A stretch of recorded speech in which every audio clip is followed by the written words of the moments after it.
Let's move on with Nigeria's National Assembly on Tuesday voting on the report of its Joint Committee on the Review of the country's 1999 Constitution, which consisted of 68 bills in total. On our Rights Exchange tonight, we're focusing on a few of those bills that have direct bearing on the state of the nation's economy.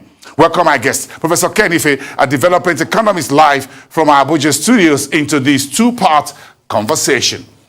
A good evening to you, Professor, and thanks for coming in for this conversation. Give me your first word on this long list of constitutional reviews just concluded by the National Assembly. Thank you very much. We appreciate it. Give me your first word. How do you think through this constitutional review? I think I'm so happy that this is happening.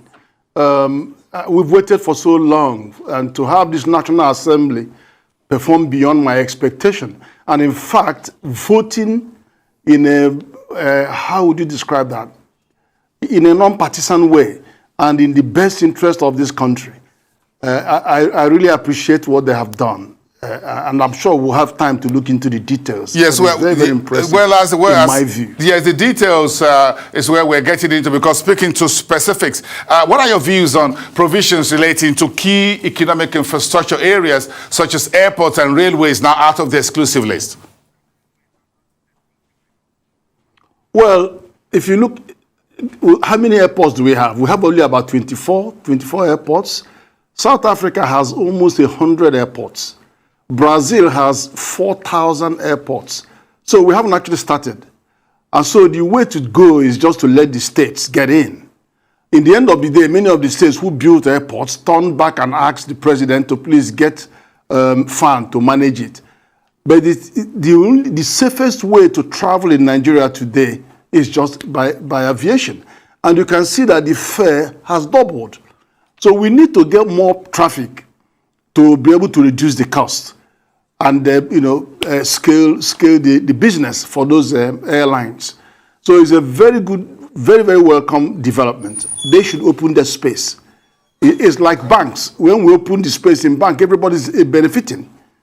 We have so much more mileage. And when I was addressing the management of FAN 2 weeks ago, I told them that the elasticity of demand is infinite.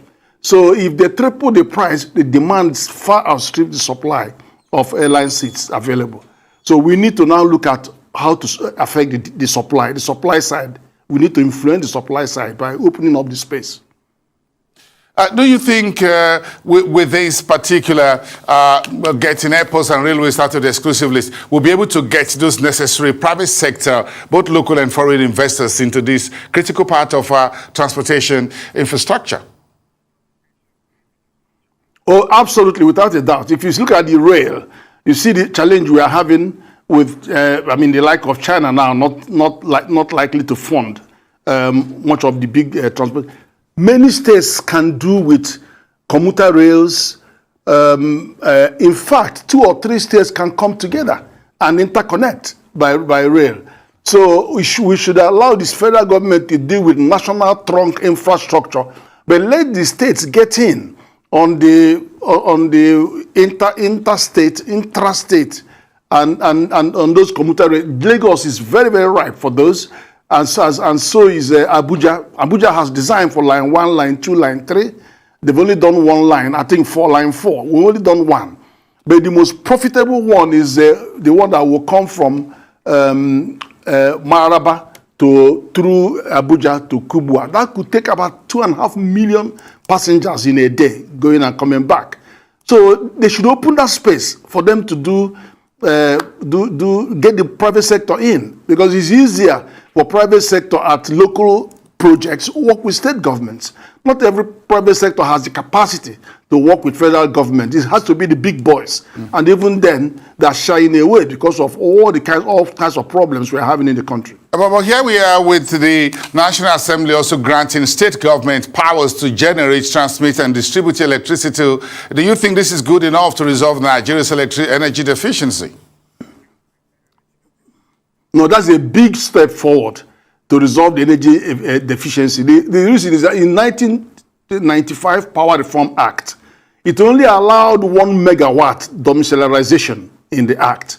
So we had to wait for over 10 years before the assembly opened up to eligible buyer, in which case you can do locally supply to local. But again, it still hasn't dealt with the big issue of the trunk lines, what you call the transmission. So now that is so important. And another thing I was actually suggesting was, it's not just the state coming into power generation, but individuals we can take power to the mass market when we use solar. Because you live in one house, you can only be in one house. You may have 3 homes and have solar in 3 homes, but you can only sleep in one at any one time. Let those ones generate power, and those powers should get into the grid, so that people that can bring power, can generate it through any means, should do so. And then you allow the metering and accession of those power into the grid. The state should take part in this. Don't you think we should be able to work it out? Professor, don't you think states and local governments should also be empowered to license power or energy companies, set regulations, market standards, and all of that? Go the entire 9 yards, as it were. No, licensing and regulation are slightly different things. But what we are talking about, accessing the business. You know, I'm not going to say we are going to have 37 regulators, but what is important is that they should have access to this business of getting private sector and work with them to generate the power and deliver the power to all the free trade zones that desperately need power for us to attract investors into those zones, and then deal with rural energy supply. Can you imagine when federal government is the only one supplying power to every nook and corner in the country? I mean, let's get the state governments and local governments to become active participants, and then let the private sector and individuals should bring whatever they have. That's the only way we can. The gap is just on. If you compare Nigeria to South Africa with 4 times their population, but they have 10 times our power. So in terms of per capita, they have 40 times more power than Nigeria. The only way you can move forward is to just liberalize this market. Let the states, whoever has money, to invest in those. And there are many people that would like to invest. And then we should just open the space. Let's talk about the Revenue Mobilization Act. That's Bill number 39. Give me your thoughts on this. From what perspective, which perspective you want me to come in on? Yeah, the Revenue Mobilization Federation Commission, the bill number 39 was also passed in terms of what should be accountable, what goes to states and the federal and what have you. I saw a few other bills talking about whether we should also separate the Consolidated Federation Revenue Fund, also away from the Accountant General of the Federation, from the Accountant General of the federal government.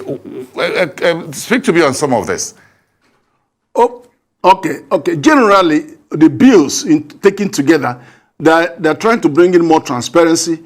They're trying to bring clarity on who does what, and then they also try to bring more accountability and prudence in the management of public finance management.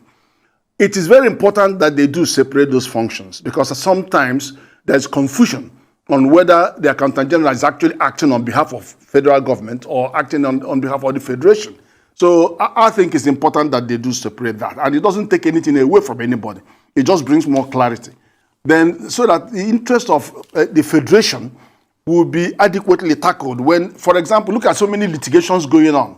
There wouldn't have been any need for those litigation if there were that clear separation in those roles.